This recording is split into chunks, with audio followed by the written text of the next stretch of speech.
Hi, everyone. Thanks for joining us for this webinar today. My name is Brett. I'm the Stakeholder Relations Coordinator at Participaction, and I'm joined with a few colleagues that Tyler from Sport for Life is going to introduce. But before we get started, just a couple housekeeping things. You are all on mute, so if you have a question, please type it into the questions tab.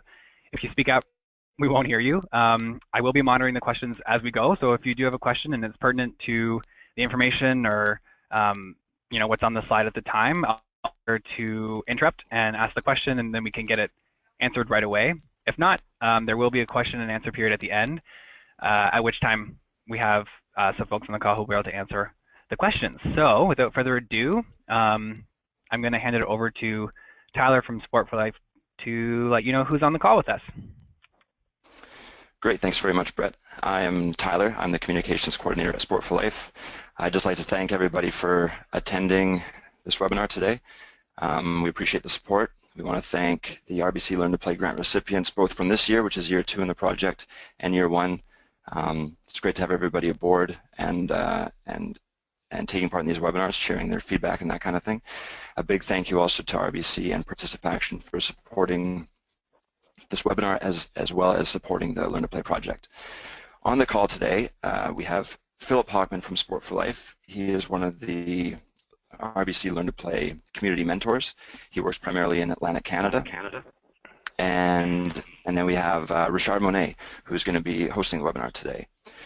For those of you who don't know, Active for Life is a national initiative that helps parents give their children the right start in life through the development of physical literacy. And Active for Life has helped hundreds of thousands of people become aware of physical literacy over the last couple of years. Richard Monette is the leader of the Active for Life initiative and part of B210's leadership team. Sport for Life and Active for Life have had many great collaborations over the years, and Richard has been and continues to be a champion in the physical literacy movement. And with that, I'll hand it over to Richard. Thank you very much, Tyler. Good afternoon or good morning, depending where you are in the country. I'd like to acknowledge RBC as a key and valued partner of Active for Life over the years.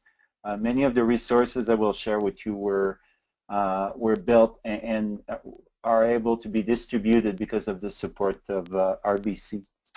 So on that note, I'm going to start my presentation. As Brett said, I really don't think I will talk for 2 hours. I don't think I could listen to myself for 2 hours.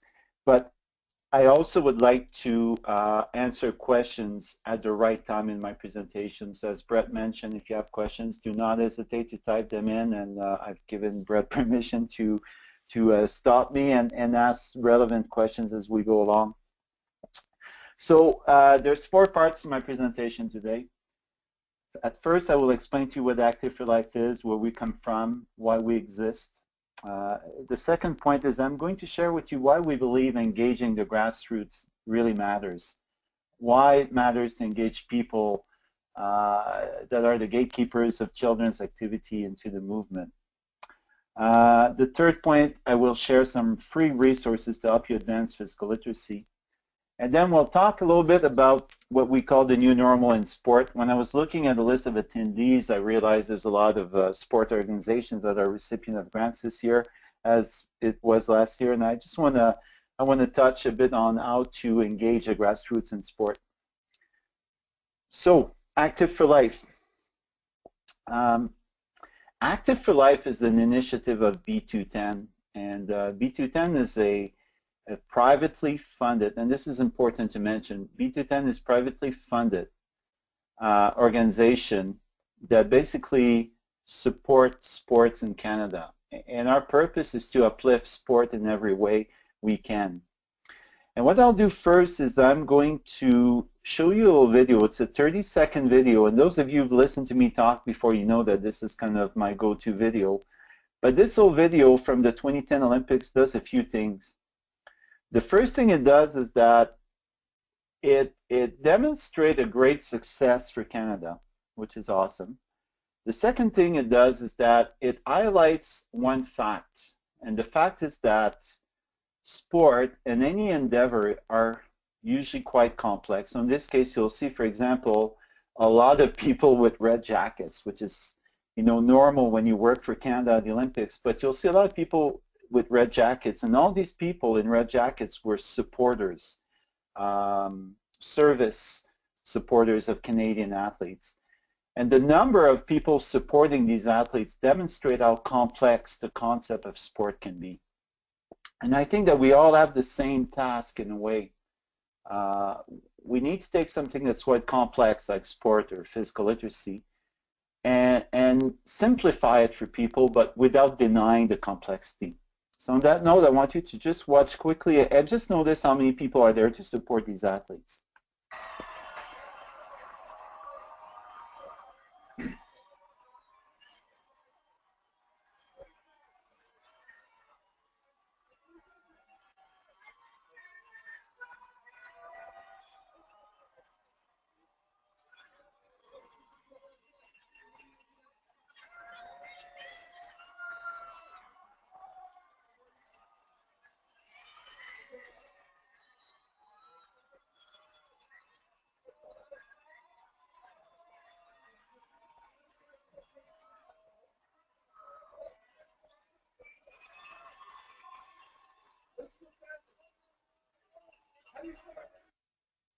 So as you can see, this was the final of the women's bobsleigh at the 2010 Olympics, and the two sleds we had in the race won gold and silver, which was an incredible accomplishment. And as you saw as well, there are many people who were part of this great victory.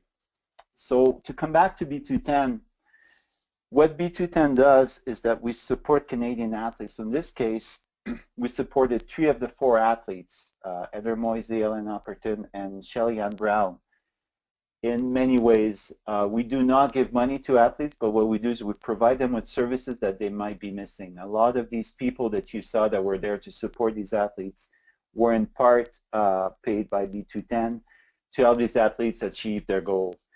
And you also saw me in that video. My role there was to be the mental performance coach or consultant again to those 3 athletes. And this is how I came to be the lead of Active for Life. And I'll tell you a bit of a story. After the Olympics, we realized that, well, first of all, B210 helped many athletes achieve their goals and their objectives. And we felt pretty proud. But then we had a meeting and a debrief session after the Olympics, and we asked the question, what are we really doing for Canada? What are we really doing to help kids get active and involved in sport in this country? The first answer that came back to us was pretty simple. We all agreed that we were helping a lot by promoting the development of what we call role models. So we felt we were doing our job because all these athletes would then become role models to young Canadians, and we thought that was, that was enough. But then we dug a bit and we realized, well, the reality is not exactly as we see it. And what we discovered are the following facts, for us anyway. So the more medals, the more successful Canada is becoming on the world scene, the less kids are active and involved in sport. So that got us to realize that role models are great, but they're not enough, that we needed to do much more. And then we went way beyond the scope of sport, which is the purpose of B210, and we realized, well, this is an activity. It's one thing not to have kids involved in sport, but there's a much broader issue here, which is people are designed to move. So if kids do not move anymore, bad things will happen. And this is how we created Active for Life. So because I'd asked these questions during the debrief after the Olympics, I was given the task to come up with a strategy or a way for B210 to participate in the movement to get kids moving again. And our response was to look a bit deeper into the issue. And one thing we discovered is that the things that have really changed in our society. If you look at these pictures from the late 50s, early 60s, you notice a few things that are interesting. First of all these kids are playing and you don't see any parents. So everything is free play. everything is done outside, and in many cases it's done in what could be considered pretty dangerous environment. You know, if you look at the picture at the lower right corner, you see those kids on bikes where they're wearing helmets, but it's certainly not for protection, it's more for style. You know, the kids in the upper left corner are actually playing in the street, not on the street, but actually on, you know, in where cars would be driving usually. The kids in the middle picture are playing in what looks like some kind of a dump. So the situation has changed a lot. In the past, kids would go out, find other kids, and then they would engage in free play. And through these games they played, they would learn to move. They would develop fundamental movement skills. They would develop confidence in moving, and they would acquire what they needed to be active for life. Now the situation has changed. Don't get me wrong, kids still play today. Kids still are born with the desire, the need to play. But the nature of the games we play has changed dramatically. As you know, as participation, as mentioned many times in the past, play has moved from outside and active to inside and inactive. And because of that, kids do not learn to move anymore. They still learn skills. They're great with the iPad and the phone and so on, but they don't learn to move like they used to. And I mean, everyone who's in the sector understands this series of events. But the one key thing that we discovered at B210, which led into Active for Life, is that we needed to change the mentality amongst parents. We needed to help parents shift their mindset and help parents understand that it's not just by telling kids to go play that they will learn the skills required and acquire the confidence required to move and be active. So that's what we really try to do at Active for Life, is to help shift the mindset. So our response was Active for Life. We didn't get there at the beginning from nothing. One day we decided, okay, the responses will create this. It took a while. We explored many different ideas and concepts and so on. We actually, one of our first idea was to participate in a reality TV show where, a bit like Jamie Oliver's series of shows on nutrition, where we would demonstrate, or we would show the effect of inactivity and so on. And we soon realized that this was not feasible, or maybe feasible but not effective enough.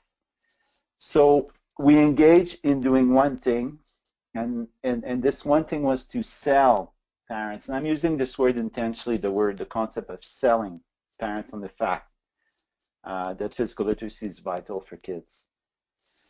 So we created Active for Life with this intention at the beginning. And as those of you who've been, have been following Active for Life since the beginning, and you've come to our site, we've evolved over the years.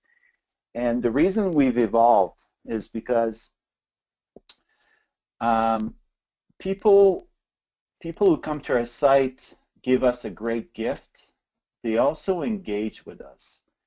And I think that over the years, because people trust what we've delivered, they also trust the fact that we're sharing information just for the greater good. And I mean, as you've noticed, we don't sell advertisement on our site or anything like this. So people who come to our site understand right away that it's for them that we've created the site.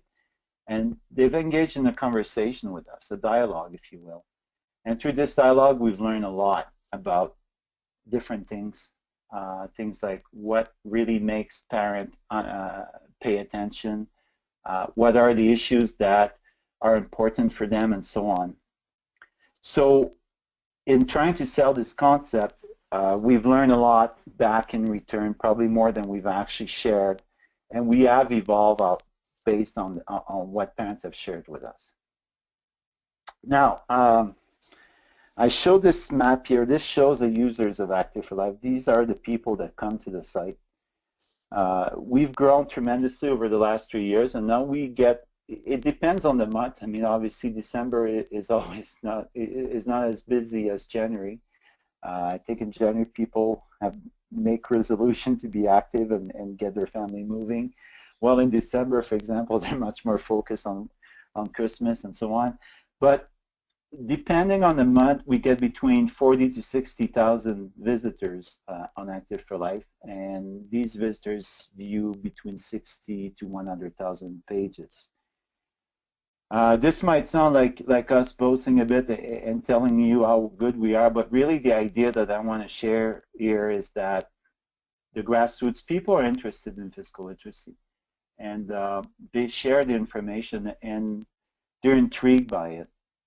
So this is a key concept here. So this is, as I just explained, this is where Active for Life comes from. And as you saw, everything we're doing is with the intention and the purpose of engaging the grassroots.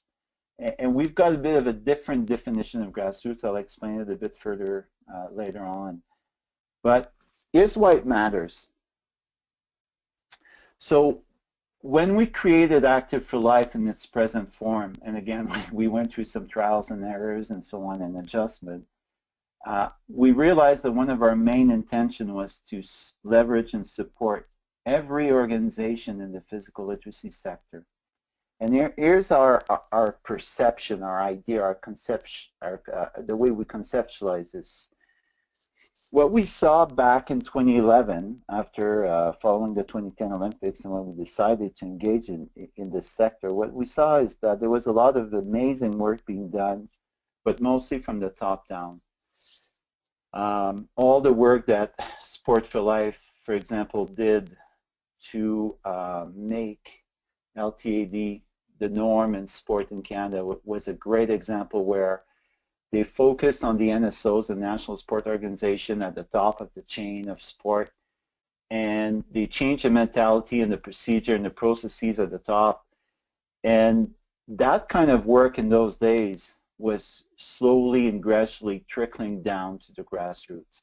So what we decided to do, where we found that we might contribute to the movement, was to create to increase the acknowledgement, the knowledge, the recognition of the concept from what we call the Grassroots Up.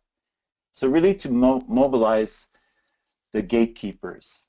At first, we focused only on parents because we figured that, well, parents are the gatekeepers of their kids' time and activities. They're the people that are always looking for the best interests of their kids. And what we need to do is help them understand that physical literacy is great for kids, that it's not only a matter of becoming an Olympian, but that to be able to move with skills and confidence and be motivated to move for an entire lifetime has a huge amount of positive outcomes for kids, from being healthy, of course, being successful in life, being emotionally settled and so on. And I'll explore this a bit more in detail, but really to sell the concept that physically active kids do much better and that physically literate kids are much more likely to be physically active for life. And then something pretty amazing happened. We started looking at who was coming to our website, and we realized that almost all of the people coming to our website were parents. But we also realized that a percentage of these people coming were parents and something else, and many of them were able to be put in a box that we call professionals. So we had parents coming that were also teachers, or they were activity leaders in the community center, or they were minor sport coaches. And we saw by the questions they were asking, by the comments they were making and sharing with us, that it was much more than parents that needed to be engaged at the grassroots. Now, some people, I've heard in the past, messaging is not, you you need to have demonstrable change and so on. But one fact remains. We've never seen any societal change or a movement grow without acceptance and a shift in mindset within the population. One good example of this top-down, bottom-up, or grassroots up approach is drinking and driving. I mean, as an example, as an implication of the same model, a lot of things have been done top-down to minimize people driving under the influence. And at the same time, everything that was done top-down has been leveraged, multiplied. The effect has been multiplied by the work of groups like Mother Against Drunk Driving, for example. And if you want another example, we're right in the midst of another societal change, which is texting and driving or using your cell phone as you drive.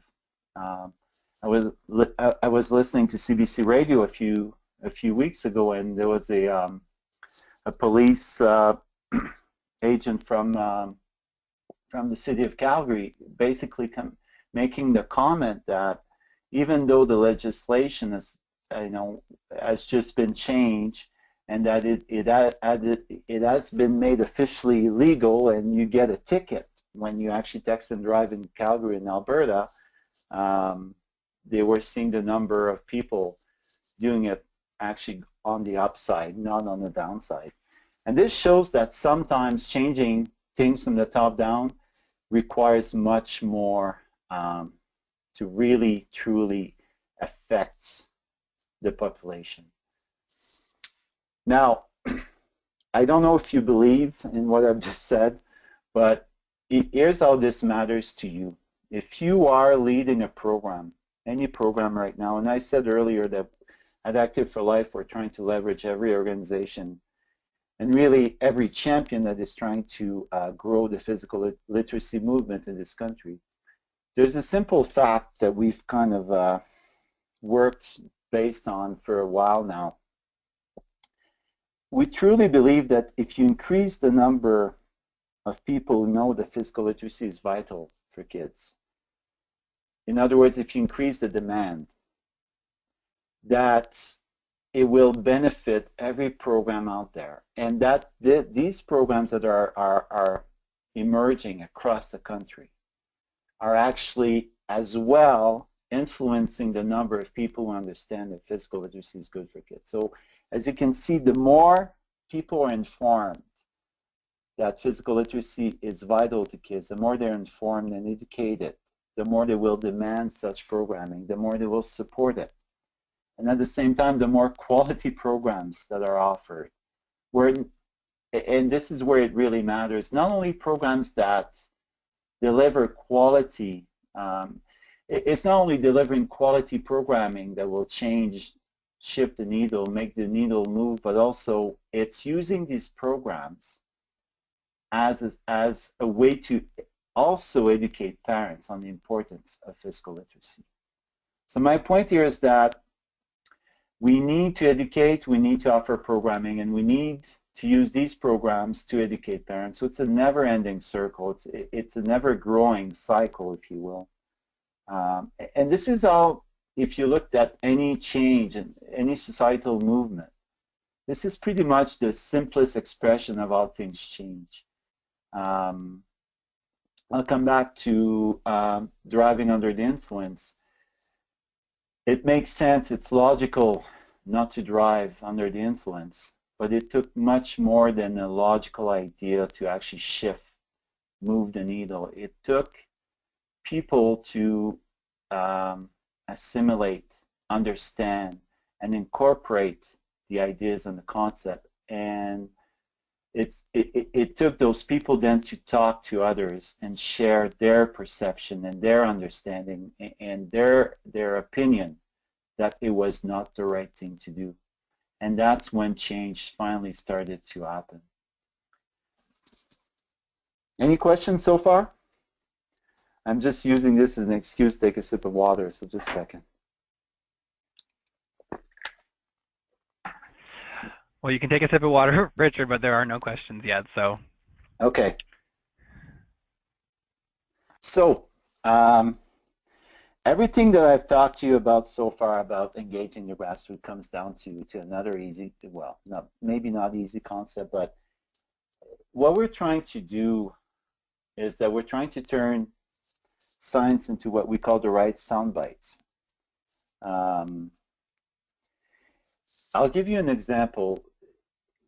A couple of years ago, I went into my daughter's classroom, and I noticed that every student in the classroom, and she was in grade 5 at the time, had a bottle of water on their desk.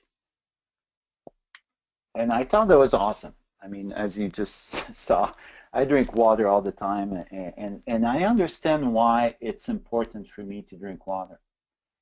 But it got me thinking, and it got me thinking about when I went to school. And it got me thinking about a teacher in particular that would basically refuse to allow kids to go drink water during the day. And so we would have to ask for permission to go to the washroom when we wanted to drink. And then I asked myself, what has changed? Why is it that when I was young, I could not bring a bottle of water in school, and why is it that today kids are actually encouraged to bring water in school? So what I did then is I asked a few principals that I know, and one gave me the answer. One older principal said, well, I totally remember when the change took place.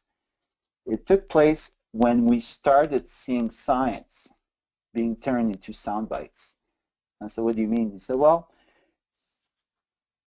science showed that drinking water was good, and he made a joke that's not very funny, but I still like it. He said, but that science was pretty dry, but someone had the genius, and probably it was some company who sold bottled water that came up with this idea, but they turned this science into a soundbite.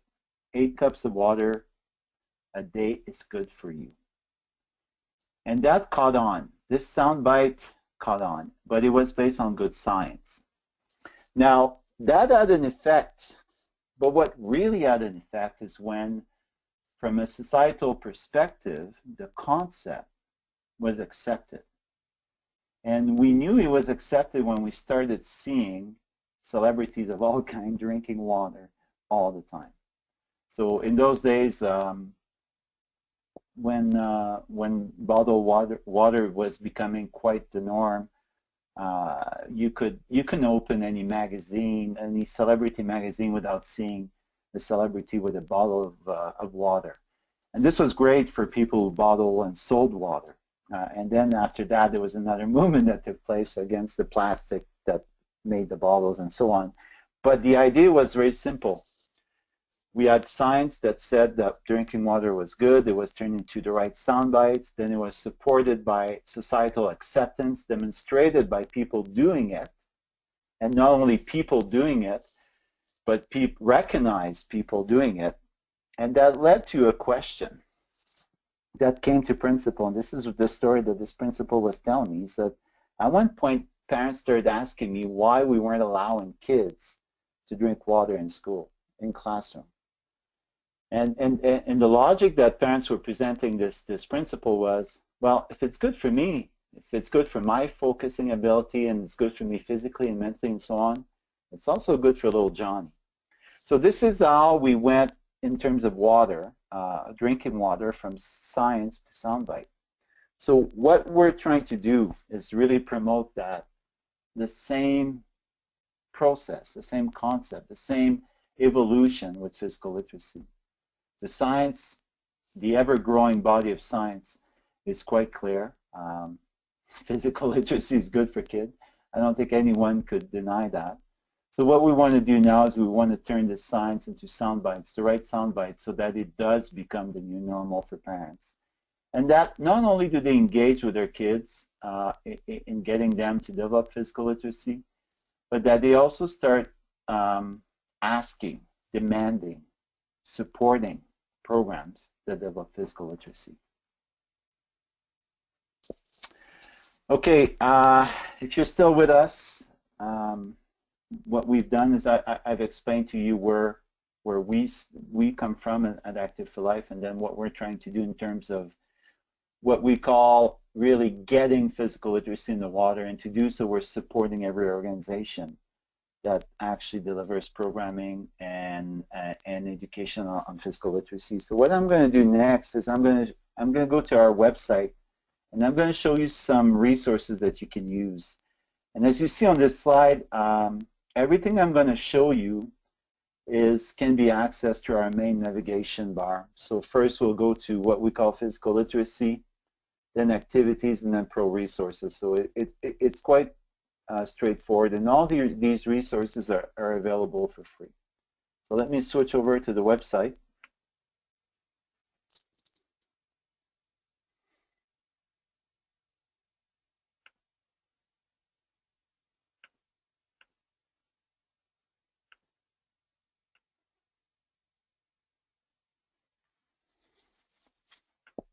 So this is what our website looks like.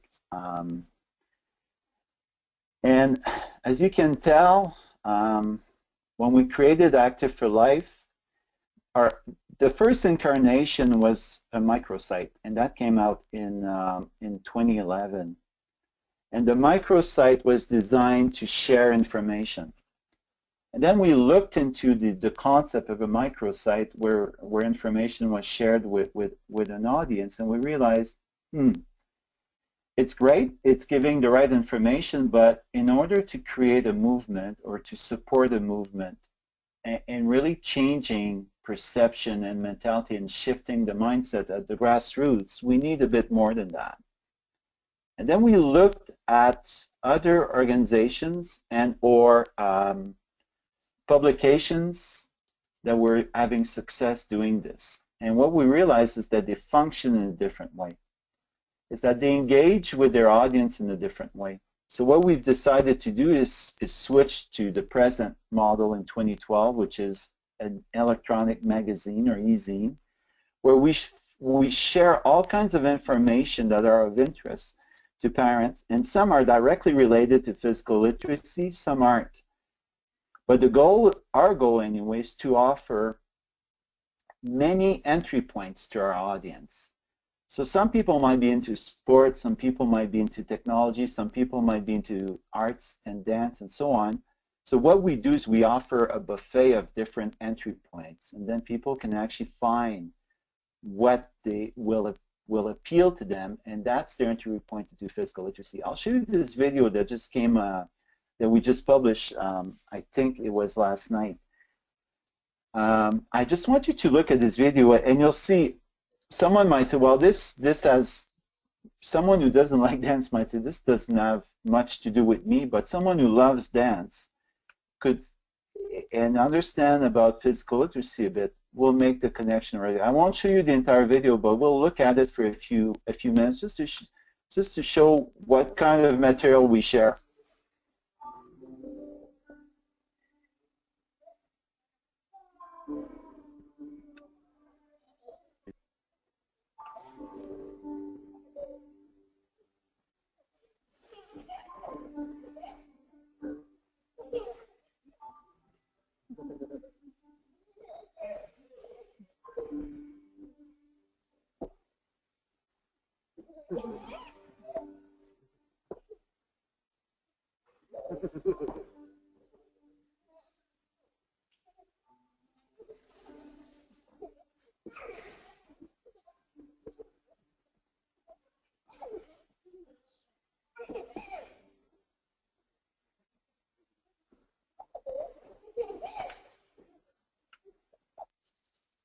So you can see this is not your conventional physical literacy video, but when we show this kind of content to an audience, it captures a part of the audience. And in this case, I mean, for me and for many people, for me the relationship is so clear.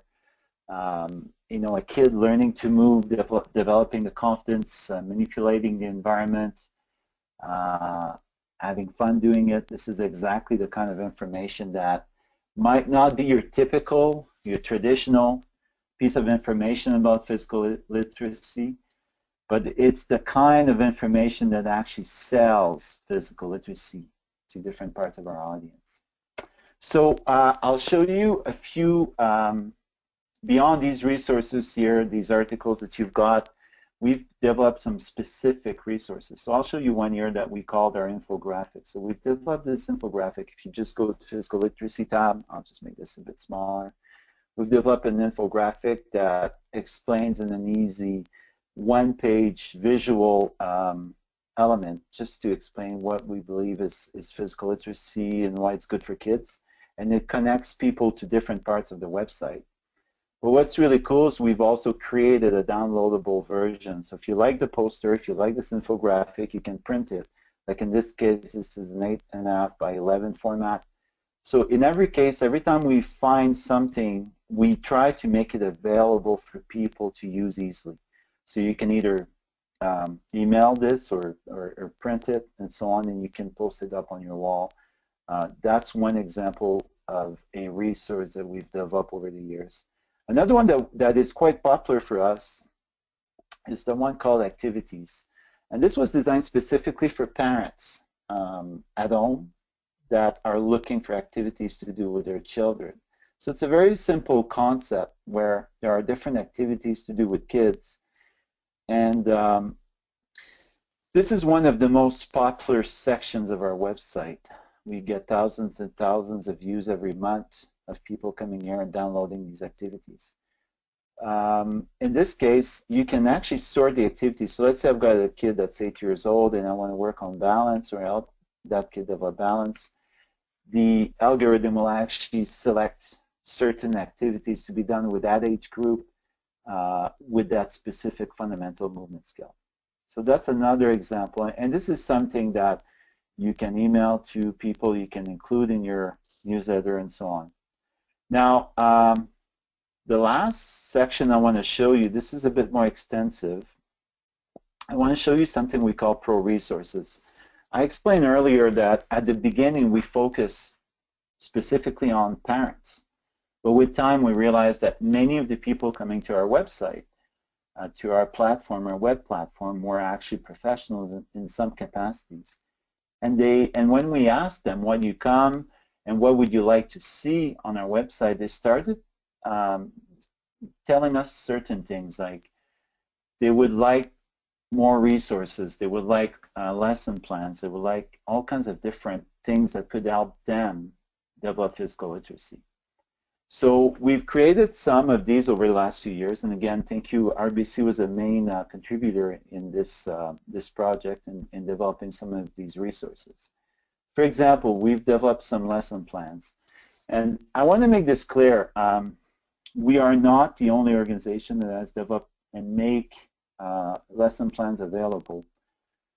But what we try to do in the lesson plans that we've developed was to really make them easy to use for anyone, you know, from, if you take, for example, the after-school program here in Banff where I live, some of these programs are delivered by very young people with very little experience. They're not physical educators.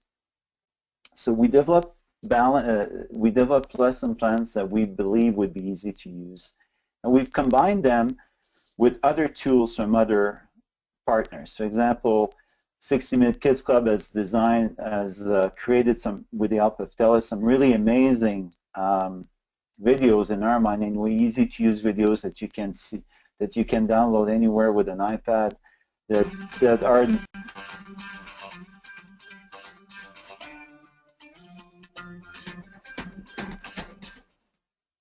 keys to teaching, learning, and improving the fundamental movement skills of static and dynamic balance. Taylor has been asked to stand on one leg with her up. So I won't go through the entire video, but you get the idea. So what we've done is, in one place we've combined an instructional video as well as an assessment video, and then we've created some lesson plans that people can use to develop these skills. This is what they look like. They're downloadable for free on Active for Life, and it gives you an idea. It gives you an introduction, the time, activities, tips, and cues, and so on. So you get the idea there that what we really try to do is provide a tool that is easy to use and free to use. And you see, you know, we're continuously growing the number of lesson plans. And when we created lesson plans, someone came back to us and said, well, your lesson plans are good, but I know what I'm doing, and you know, I've been in this business for many years. I'd like to be able to make my own lesson plans. So then what we've done, the next step was to create what we called our lesson plan builder. And this is what it looks like. I'll make this a bit smaller so you can see the bigger picture. So basically, this is a place you can come on the website, again, under Pro Resource, where you've got, you're led through a series of steps. The first one is to choose the age of the group you're working with. So in this case, let's say 5 to 8. And then the next step is you're asked, whoops, this is not going, just a second here. There we go. The next step is you're asked to choose some fundamental movement skills. So let's say dodging, jumping, catching, and kicking. And the next step, you're asked to choose activities for each of those skills. So for example, let's say dodging, red light, I love that game. And let's say for the fun of it, 2 in catching. And 1 in kicking. So once you've chosen your skills, your activities, then you can actually, you know, move them around to change your lesson plan, if you will. So now we have a good balance. Then I could enter the name of the organization, Active for Life, me, RBC grant recipients. So you get the idea. I'm a bad typer, but you get the idea. So you can enter all the information as well as certain notes for yourself. And then the program will basically publish the lesson plan as you've designed it. We've gotten great feedback about this resource. Again, it's easy. We've created a lesson plan in a matter of minutes, and you can print it up or, you know, have it on your iPad or whatever, and it gives you the information you need to do your lesson. Richard, I'm going to interrupt you there for a quick second. We have a couple questions, if that's okay. Absolutely. I love them. Yeah, so the first one is when we were talking about the different ages, or you were talking about the different ages of kids, someone was wondering why teenagers weren't included. So it stops at 12, I think, right? Absolutely. Well, that's a really good question. It's got to do with our focus at Active for Life. We've decided, or we've chosen from the get-go to focus on kids, mostly younger kids. But what we've realized, and one feedback we've received over the years, is that many of the parents of younger kids also have older siblings. So it's actually a discussion we've had with our resource team to maybe start creating lesson plans for older kids. So we had to start somewhere. We started with younger kids, and we are now discussing the possibility of developing lesson plans for older kids.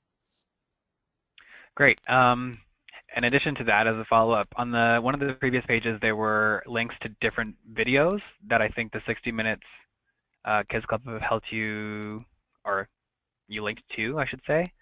Yeah, absolutely. Are those only available on your website, or are they also on YouTube? I'll be honest, I think they were created on, I don't know if they're available on YouTube or not. I'm not sure. Okay, I know so they're certainly available on the 60 Minute Kids Club website. And we put them on this table, on this page with the support and the partnership with 60 Minute Kids Club, so that it would make it easy for people to find everything in one place.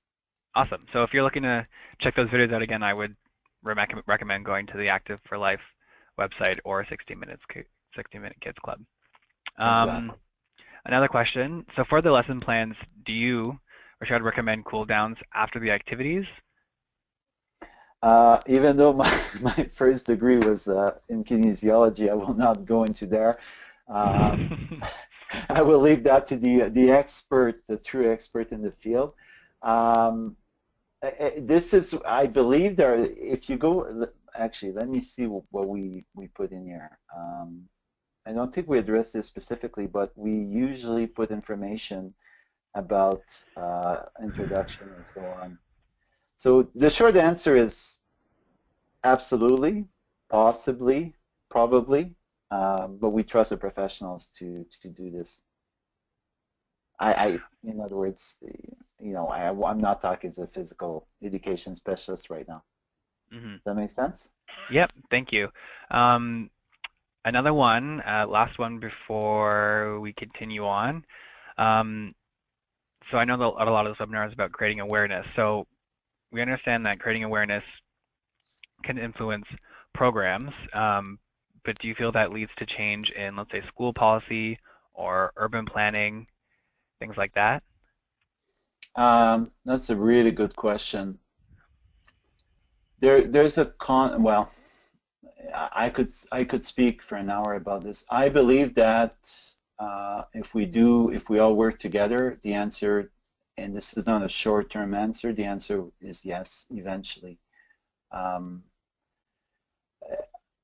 I'll share another story. I asked a superintendent of schools, what does it take for you to make a change? I mean, it was a much longer discussion, but I'm summarizing it right now. How many parents do you need to go to you with one issue before you actually consider making a change or actually addressing the issue? And this was a superintendent of a fairly big school board. And the answer that person gave me was, well, if one or two people come to me, you know, it's just another, it's just noise, and we have our priorities. But if 10 to 15 people come to me, I start looking into it very seriously. And what that showed me, and that's one superintendent speaking. It doesn't mean everyone's the same. But the message I took from this is that if people speak up for what matters to them, it leads to change. And, you know, will it change the environment in schools?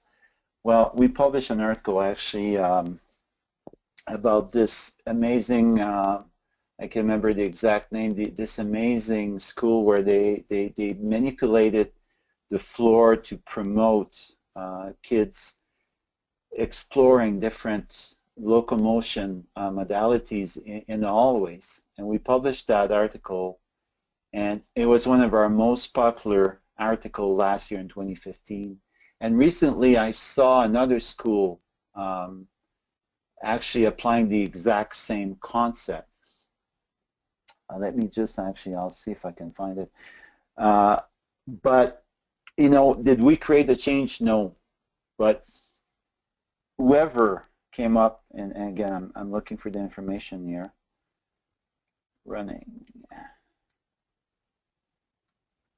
Whoever created the idea, and then the fact that the idea was distributed by us and by many others, led to a change into another school. So the short answer is I believe so. If we all put our energy into promoting and asking and demanding that everything is done to help kids develop physical literacy because it matters to kids, because it's good for kids, it's actually good for everyone, I really truly believe it will lead to change.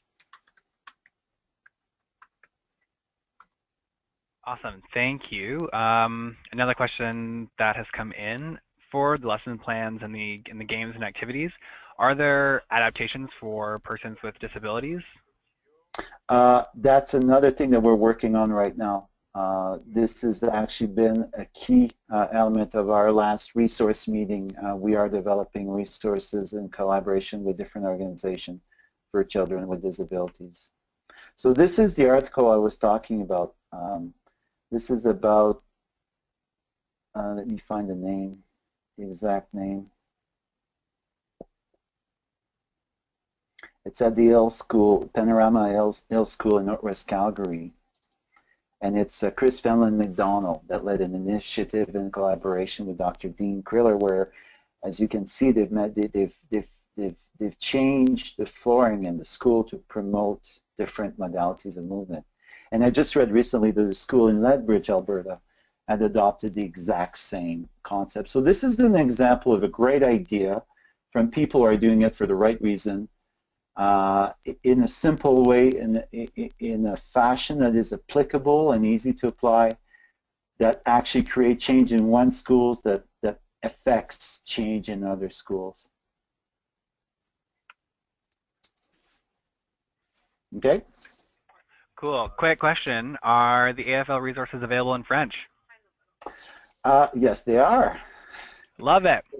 Yeah, so if you just go to any section, you go to Français at the top, and then you get the French version. Now, I'll put a little caveat here.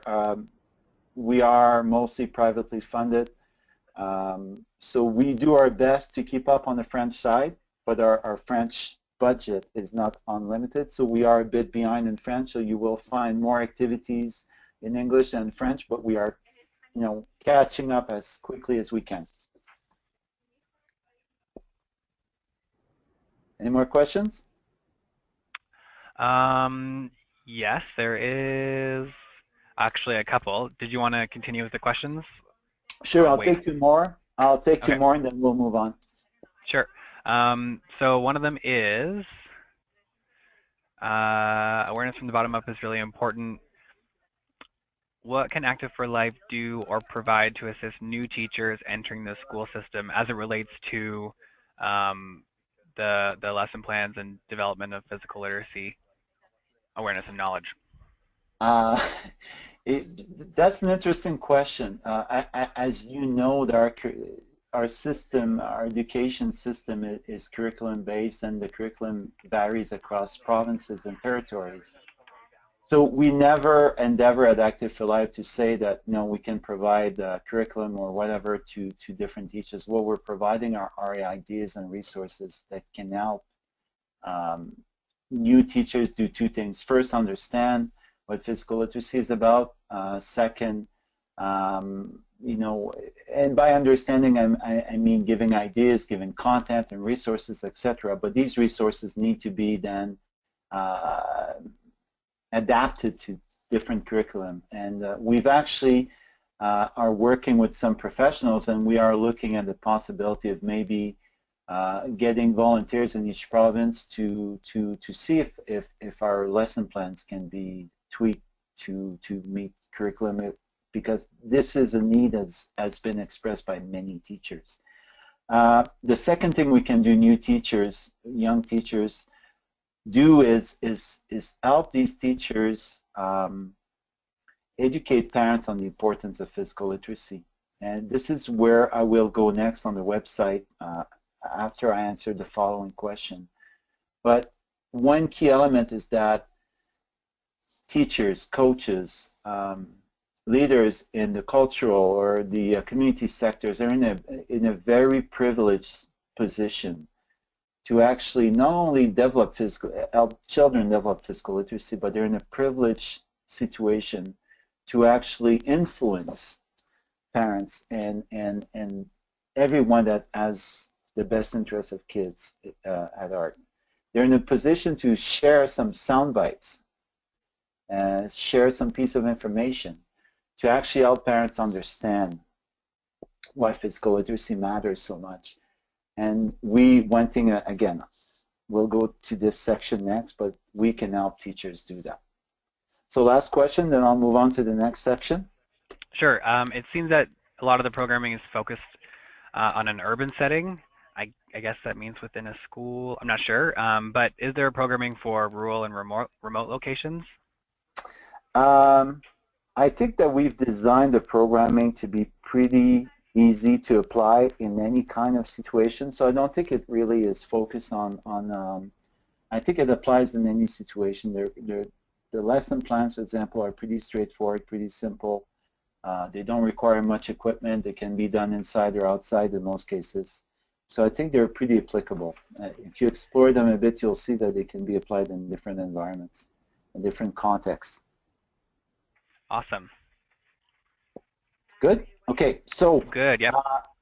So I keep talking about lesson plans. Something else we developed in collaboration with RBC is this section. If you go under professional resource, you go to grow your program, and this is where we've developed a series of resources that you can use to actually engage and mobilize and educate parents. And this is where the From Science to Soundbite comes in play. One thing that we've done over the years is we've distributed many what we call our physical literacy postcards. And these are examples. And what we've done there is we've tried to create an appealing, you know, nice to look at, simple to read postcard that could be distributed to parents to explain in a few paragraphs what physical literacy is about. And we make these postcards available for free to anyone who wants to distribute them. So there's different images that we've used that captures different activities, different ideas about moving. We try to capture different environment as well, snow and so on, and water, to really promote the idea. So these are available at Active for Life, and if you go to this thing here, just order postcard, you'll send an email to the person in charge and they'll get back to you, and we can send you postcards that you can distribute. So if you're a new teacher in a school and you really want to promote physical literacy, for example, maybe at a parents meeting you can distribute postcards. That's one way of doing it. We've also created a special web page. This is what I've shown you in the earlier on, where it goes to the infographic and then also the resources and activities and so on, and as well as printable articles that could be of great interest to parents. For example, this one, building your child's brain is like building a house. So this explains how that developing physical literacy is good for kids to develop their brains and so on. So those are just an example of articles. We've also developed a slideshow. It's similar to our postcard. So basically, these are for internal video systems where you've got loops of different images being projected, like in a community center or a recreation center. So you can download the slideshow and play it on your internal system. The articles we've talked about. Another thing that we've done is develop this very simple and fun quiz, and again, this was done in collaboration with RBC, where we use humor to help parents understand what physical literacy is all about. And this has been quite popular. It's been, when it came out, people were sending it in their office across to the people where they worked and so on, and basically you'll see quickly what it means. When we say we use humor, for example, is what is physical literacy? You got two choices: being able to jump rope and read a book at the same time, or being able to skip, hop, catch, and throw, so you can participate lots of activities. So you get the idea. So it's kind of using humor and a simple approach to to teaching people about physical literacy. And then you choose one of the answers, and it tells you you're right, gives you more facts, and so on, and it keeps going like this. So this is an example. You can download this pretty easily. Another tool you can use is, this was developed for our social media team at the Blisdom conference outside of Toronto a few months ago, and Blisdom is a conference of bloggers.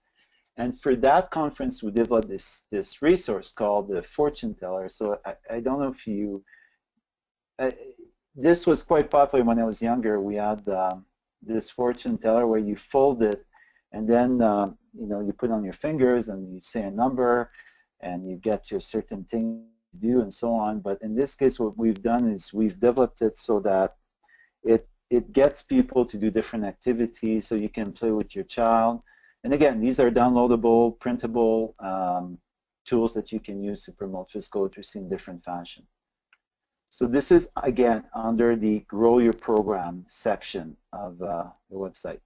And finally, another resource that we've done is, we don't have the pretension that only our lesson plans are good. There are many great resources emerging across the world, really. And what we've done in this last section is we've gathered some of the best resources that we've found to date, like the 60-Minute Kids Club, Montreal University, for example, that has a great document called the Hop, Skip, and a Jump. Coaches Canada, PIC developed this great mega document to help, again, in terms of lesson planning for the community, for community-based organizations, and we've helped them bring this document to everyone. Tyler, I just realized we need to change from Canadian Sport for Life to Sport for Life. You know, BC and so on. So what we've done there is we've gathered some resources that we believe are of interest to everyone in the sector, and this is a great section. And again, if you know of a resource that you believe should be in there, please let us know. We will be more than happy to vet it and then put it up on our Pro Resource section under additional resources. So those are the resources available on Active for Life. And one thing that I'd like to bring to your attention now is when I present these resources, some feedback we get sometimes is, oh, everything is branded to Active for Life and so on. And what's in it for you? And this is a good question, and this is a normal question. First of all, as I said earlier, Active for Life is mostly funded by private donors. We've had some corporate financial partners over the years. We've had some assistance from Sport Canada over the years. But since inception, about 75% of the funding has come from, believe it or not, private donors. And these are people that are mostly that are the donors to B210. And the reason they give to this cause is they really believe in the importance of physical literacy, being active, and sport as a key element of a dynamic society. And these donors get nothing in return. You won't see their names anywhere, you won't see their logos or anything like that. So it's important to understand that, you know, there are what I'd like to tell my team is that at Active for Life, our currency is really clicks. It's really visit to the website, and that as we grow the number of people that understand that physical literacy matters, we believe we're making it easier for everyone who wants to actually make a change in the sector to really become more effective. So that's an important point I wanted to make before we move on. Okay, the last part. One thing that we've done over the years is we really believe in developing physical literacy, but we've also promoted the LT80 approach. And again, if you come back to the concept earlier, it's really trying, and the reason we promote the LT80 approach, and we partner with Hockey Canada, for example, or Baseball Canada to promote the LT80 approach, is at the foundation, the fundamental of LT80 is physical literacy. And for us at B210 and also at Active for Life, the LT80 is probably the first model. I mean, I've been in sports for close to 30 years. It's probably the first model I see that is good for everyone. It's good for the elite as well as the masses. And it's good for kids and people who are not necessarily just into sport but want to be physically active. So for us, that's the value of this model. And again, we believe in the same concept, which is to go from science to sound bites, the right sound bites. So some key elements that we try to sell to parents is really LTD, research-based, age-appropriate, only one purpose. You know, to help sure that you develop athletes, but also you help develop a population that is active for life. Now, what's happened over the years is not, as most of you should know, is the model has been adopted, I'd say copied, borrowed, whatever word you want to use, but it's making its way around the world. For example, in the States, they've developed, which I find is very well done, this version of it where they've simplified even further what LT80 is about, really. And it comes back to physical literacy at its base. And another thing we're trying to do is really to simplify it, again, from science to soundbite. You know, like quotes like this one. Research shows that kids who play multiple sports have fewer injuries, continues to play longer at a higher level than children who specialize in a sport before puberty. That's the kind of soundbite that must be distributed amongst parents who have kids in sport. And if you're an organization, if you're, I don't know, Banff Minor Hockey or Toronto Lacrosse or an organization that works in gymnastics or whatever, I think it's important to really educate parents about the value and the outcome and the positive outcome that the LTAD model creates in kids. And I coached minor hockey until a few years ago. Now my son is a bit older, and I'm not good enough to coach him or to coach at his level. But when I coached, one of the key things I did was to promote LTAD and promote physical literacy. And every chance I had, I would do that with parents. And what I found is that it made my job easier as a coach. There was a lot less questioning of my method. Why did kids do different activities on the ice rather than just play hockey and so on? Where were we using smaller ice surface, for example? All these questions were answered when people understood LTAD a bit more. So if you're in sport, one key element you can do is distribute these sound bites that are based on good science to really change and create what we call the new normal in sport. Now, some things that we've done that might be of interest to you, you know, you always need to make the story simple. I always give the example of the Hockey Canada LTPD model on the website. It's 38 pages long, and it's really well done.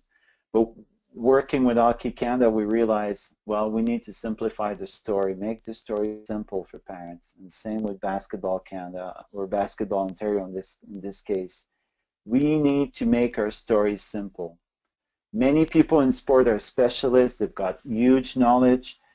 And sometimes we get lost in trying to explain the full extent of the scientific approach behind things. We need to make it simpler.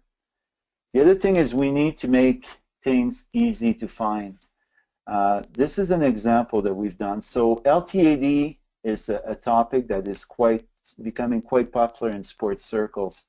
And I know this because a couple of weeks ago, I swear I did not initiate the discussion, but parents around my son's hockey team were talking about the LTAD and what it meant for hockey players. So when you start to hear it here and there, it shows that it's making its way into the waters. In this case, this is a page called activeforlife.com/LTAD where we've gathered articles that relate to LTAD. For example, if you're raising a child athlete, think long-term, specialization, what does it really mean?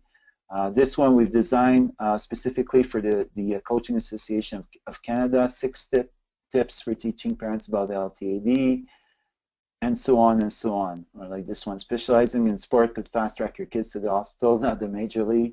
So you get the idea, but what we've done is we've assembled all these articles about the LTAD on one page.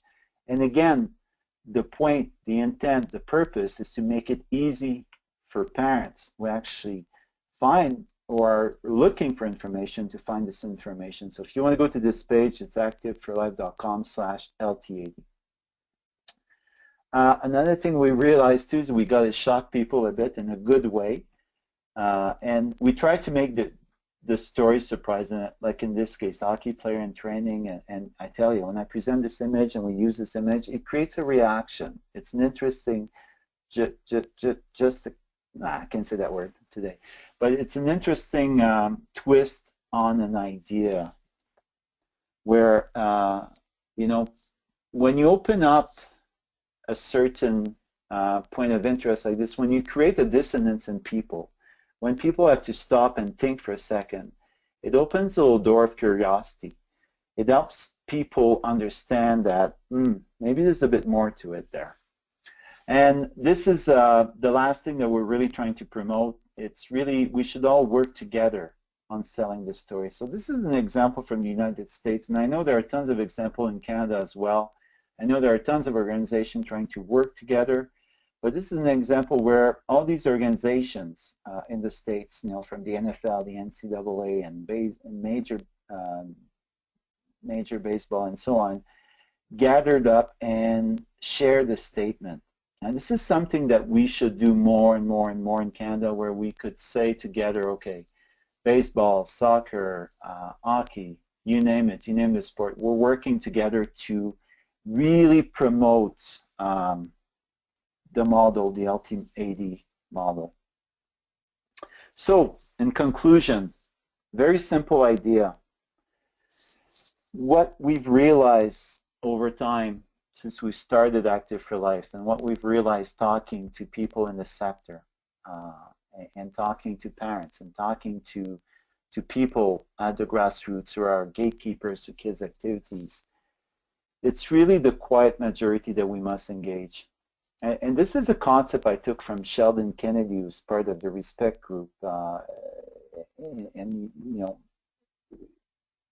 Sheldon is one of the creators of the Respect in Sport program. And I listened to him talk once, and he said, if we really want to change things for kids in sport, we can't focus on the vocal minority all the time because they take too much space. And what we really need to do is focus on what we call the quiet majority. And the quiet majority are all these people that understand common sense. They understand what's good for kids. But that will not necessarily speak up all the time. All of these people are looking for are an opportunity and a justification to share their ideas. So that's what we've tried to do at Active for Life. And we've discovered with time that quiet majority, that concept actually is there. And all we need to do together is to engage that majority. So on that note, thank you very much for listening. I spoke a bit longer than I wanted to, but I hope that you got some good information, and I invite you to visit Active for Life, and you'll find tons of resources and content and inspiration to help you develop physical literacy in this country. Great. So thanks, Richard, for that. That was wonderful. Just so the other organizers know, I did unmute everyone, so if you do want to jump in and answer a question, feel free. Richard, just want to make sure it's okay with you that I just go through some of the other questions now. Absolutely. Absolutely. Okay, cool. Are there any resources available that could assist in giving the right feedback at the right time in the right way? Or are we trying to let them being the kids, figure it out by play, discovery, and exploration? So essentially, is there a right time or a right way to give feedback? I'll let the specialist from Sport for Life answer that one, and I can add some comments on what we've seen from the grassroots after. Well, I'll try to address that maybe. I would say that there's always a right time, whether it's 0 to 12 or, as we know, we want our children, to stay active even after 12. So there's always the right time. I don't think there's ever not a right time. And, based upon what, Richard said and, other previous webinars, as long as, you have, you stick to these principles, I think the feedback will always be, if it's done in a positive quality way, we'll be okay. I don't know if that answers the question or not, but it's always the right time. There's never a wrong time. Yeah, I think that answers the question somewhat. I think the question was more geared towards, let's say, in the lesson plan, and you're doing your lesson plan, and you have to maybe correct the way that somebody's doing something or something of that nature. Is there a right time, like in the moment, or should the learning be self-regulated and in terms of like discovery and exploration and testing limits? Well, I would say on that it could be a combination. Where self-exploratory has greater value, but we also know that if an incorrect technique or skill is being done, at some point the sooner the better that the feedback is provided, so that if the child doesn't understand the change but can see the change that's required, then they can make the change. Yeah. I mean, you don't want incorrect behaviors being reinforced by not saying anything. Right. Thanks. Yeah, I'm Sorry, going go to ahead. add to this. I mean, the way that the people develop our lesson plans is that they don't really emphasize exactly the time. I mean, there are directions, general directions given, but it's more using certain cues relating to certain movement. And the other thing that we see in the in sport as a coach, is there's a great movement toward well, integrating more free play into any activity. So again, I'm not talking as a specialist. I'm sharing with you what other specialists are telling us of what we see emerging as best practices out there. So what we see in sports is more and more coaches and high-level coaches allowing for free play a bit more, and also limiting their feedback to very short, specific, positive, yet relevant and purposeful feedback. And finally, what we see emerging in across the board for parents is, you know, the less said, the better it is as parents when you have kids in sport, I believe. And there's a great article we've published a few years ago called "The Only Thing You Need to Tell Your Kid," and it came down to 6 words, which is "I love to watch you play." So I think that captures it pretty well. Yeah, Great, that's a good thank point. you. Yeah, because right, Yeah. and that's a good point, Richard, because you always want to have the kids maximize activity and not being lectured to, which turns them off. Exactly. So we'll move on to another question. Do you have any suggestions or contact info for presenters to come and speak to parents, teachers, etc., about the importance of physical literacy? So I guess maybe Flip, you guys at Sport for Life, or even Richard, you at Active for Life. I guess someone's wondering if maybe you guys or anybody within your organization is available to do presentations. Well, I'll like address I'll address Sport for Life. You know, we do have now mentors right across the country, and also we're sort of developing the school a school personnel resource. So I think if we have requests, if we could send them in. If you have requests for a speaker, send them in to Sport for Life, and based upon where and when, we would try if possible to provide a resource to come and speak. Yeah, and for Active for Life, again, we've got some people who can speak, but we don't have an extensive, as extensive of a network as Sport for Life does.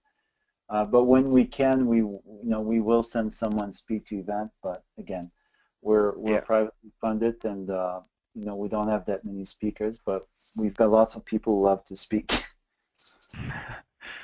Awesome. Is there funding available to help with the development of programs in nonprofit sport organizations? Well, I can say that I know we don't provide funds right now. I mean, obviously we work with RBC and Participaction, in this program, but we're not a funder at this present time. Yeah, sorry, go ahead, Richard. Oh, I want to say it's the same for us. I mean, we don't provide funding.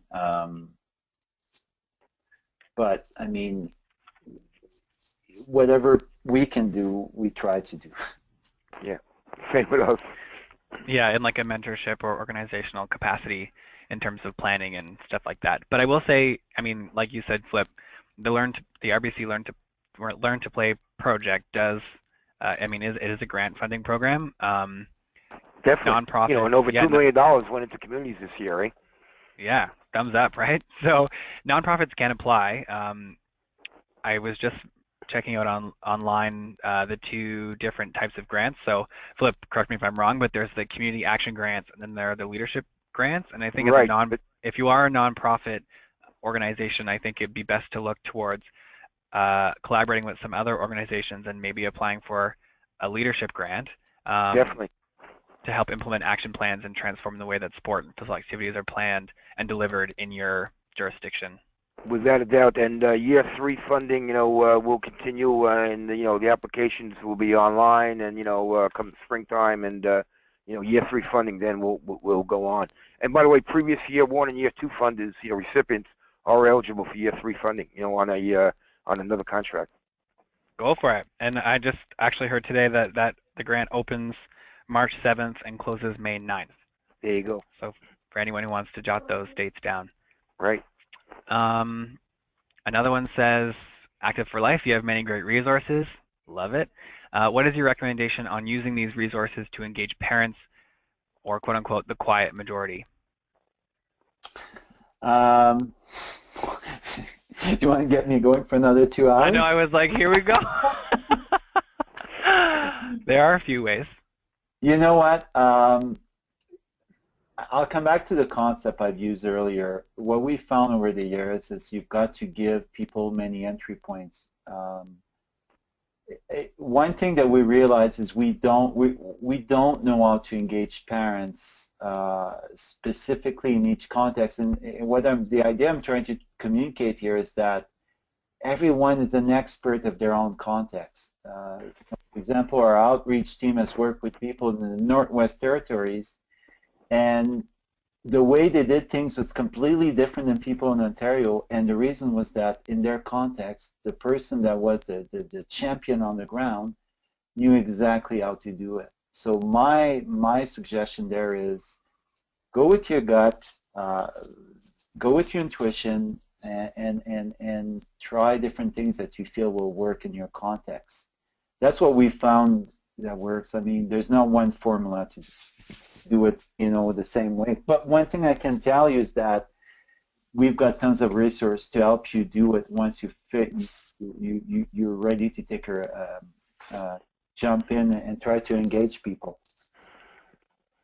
Awesome. I just want to go back to the previous question about funding.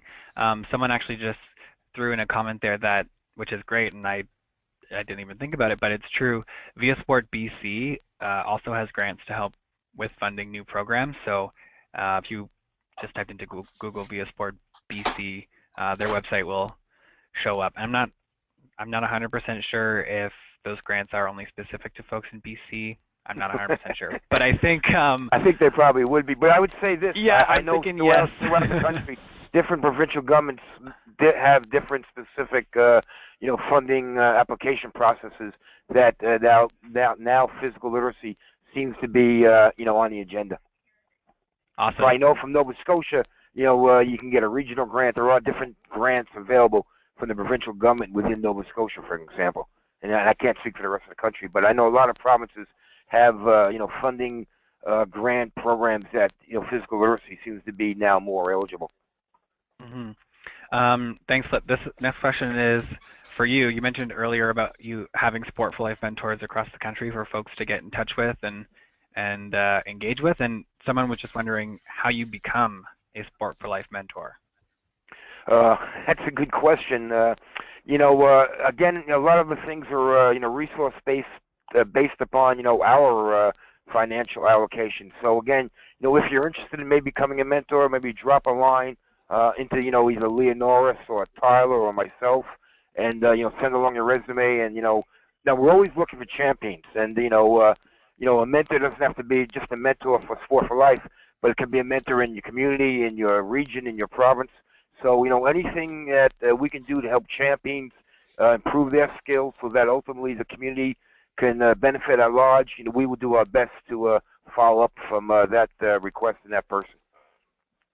Yeah, and Flip, Eugene, our friend, just chimed in and said when we were talking about the grants, similar granting opportunities in Ontario, and the deadline is within the next week, I think. So if you're interested to... Right, I know in Ontario they have a lot of grants, and I know also they have the Trillium Foundation in Ontario, which is also a big supporter of physical literacy. Yeah, and to support your comment about becoming a Sport for Life mentor, sorry for jumping back and forth, but someone suggested that the Espera Leadership School is a great way to start. Exactly, and I know this year's applicants, they'll be getting together next week in Gatineau, so, And there are several, I'm sorry, jumping back and forth again, there are several intakes throughout the year. You just mentioned the Ontario Trillium Foundation. There are several intakes throughout the year for funding for those grants. I just want to add another point there. There was a question earlier on how educating the grassroots about physical literacy will actually lead to change. I mean, I think that we're seeing the movement grow. We're also seeing governments offering more grants and so on, and we're seeing school system gradually and maybe too slowly sometimes, but they're catching on. The more people are engaged, the more the louder the message, the more change will take place.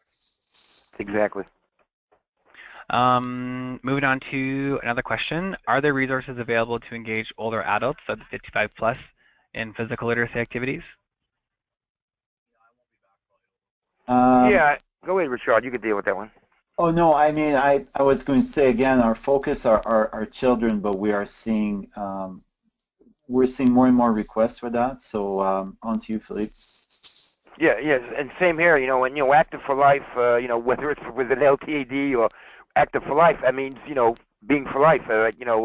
As Dr. Margaret Whitehead says, from the cradle to the grave. So physical literacy is an ongoing process, right to senior citizenship or older adults. And again, especially I know in the wintertime, like here in Nova Scotia, we have some snow and ice.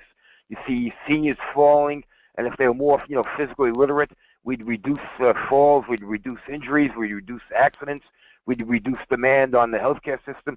So we're making some great inroads actually now with health organizations and health authorities in partnering and dealing, especially with senior citizens, and having them become more physically literate. So this is definitely going to be an emerging field. Right on. And Sport for Life is doing some work and is about to publish some new resources very soon, I think, on that. Right. But again, the RBC applications definitely identify youth and children, and that's the nature of that specific program. The bigger Right on. Sport for Life as well as probably Active for Life, it says for life, so that means obviously seniors would be an integral component of our, of our target.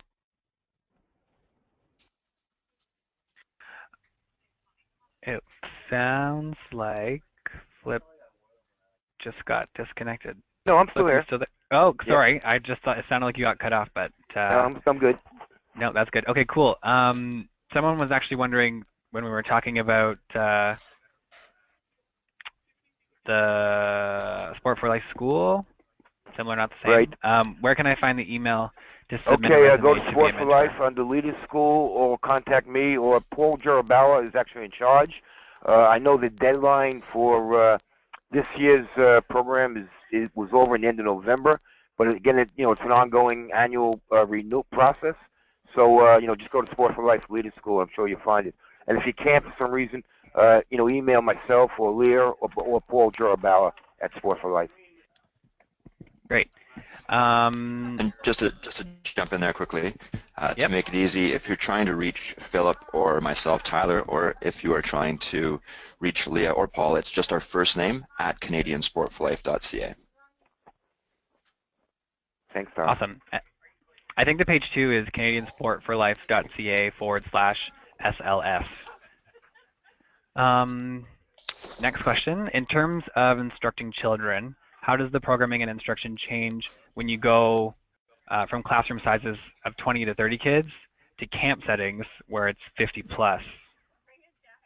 Or is it transferable, amongst any number? Hello? Am Hi. I still there? Yeah. Okay, sorry. Yep. Sorry. I was scared there. I thought I just disconnected myself. Again, that's a question I'll leave to specialists, but if you go onto Active for Life, what we've designed there, we've got what we call lesson plan modules.